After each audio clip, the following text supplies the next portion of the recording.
Greg Neal, in the article The Meaning of Atheism, says that the difference between a lack of belief and an assertion of non-existence is semantic nonsense. Recently, the YouTube user Proud to Be Loud left an interesting sarcastic rant as a comment on one of my videos. Part of that rant asserted that to disbelieve something means that you believe something to be false. I wasn't going to make another video about this because I've already touched on it in my Atheism is a Belief video, but that claim caught my attention, so I figured I should. And this brings us to the sixth lie that Christians tell, and why they tell it: that a lack of belief means an assertion of falsehood. The lie can be lifted word for word from Proud to Be Loud's post. He says that to disbelieve something means that you believe something to be false. But here, of course, are the facts. If you don't believe something is true, you still don't necessarily believe it is false. Here's an example. Imagine that I have 3 friends named Jane, John, and Jim. Let's say I also have a coin, that I have only one coin, and that I give it to one of my 3 friends. Now I ask you, do you believe that Jane has the coin? If you're honest, you'll say no. It is possible that Jane has the coin, but you have no reason to believe that she does. So no, you don't believe that Jane has the coin. What if I asked you if you believe that Jane didn't have the coin? Again, if you're honest, you'll say no. It's possible that she doesn't have the coin, but you have no reason to believe that either, even though it's more probable that she doesn't have it. So not believing something doesn't necessarily mean that you believe something to be false. Everybody knows this, and applies this in most instances.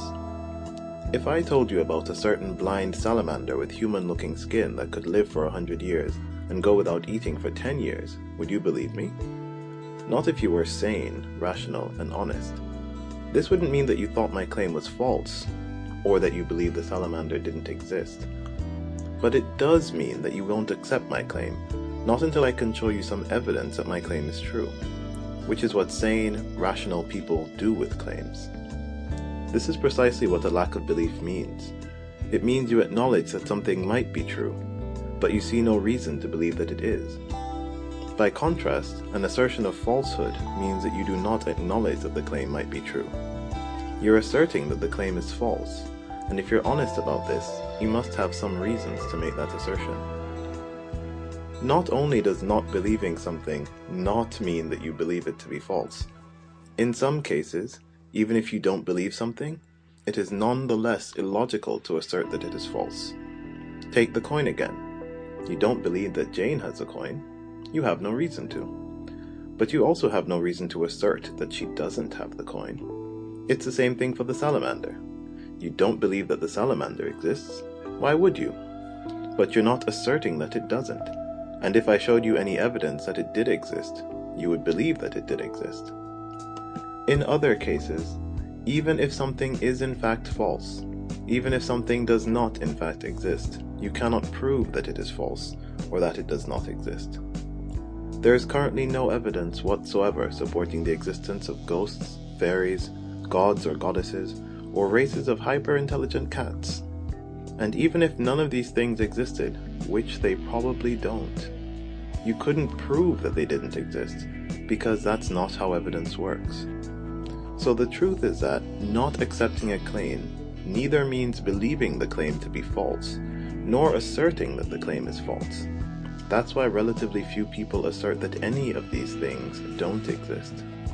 But rational, sane people will point out that there is no reason to believe that any of them do.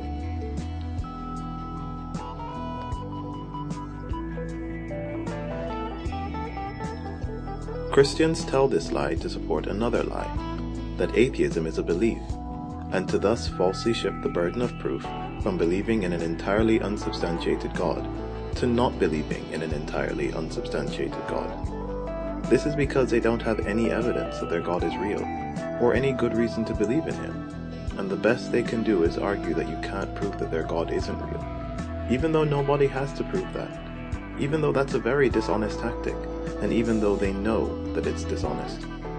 What's surprising is that it doesn't seem to bother Christians that the best they can do is lie. or take false refuge in the idea that other people can't prove that their God is non-existent. Even Christians must occasionally be both rational enough and honest enough to realize that this tactic also works for leprechauns, and for laser-eyed dolphins, and cyborgs, and water nymphs. Even they must occasionally wonder why they have no evidence, and why they have to lie so much and so often. If you want to believe in things with no evidence to support them, it's your business. But if you then feel the need to lie to defend those beliefs, it becomes everybody's business. Don't be surprised if you're called out on it.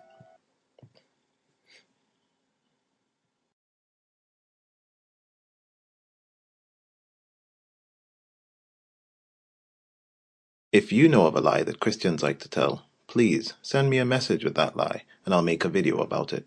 Other than that, please rate the video, subscribe, and wait for more. There's more coming.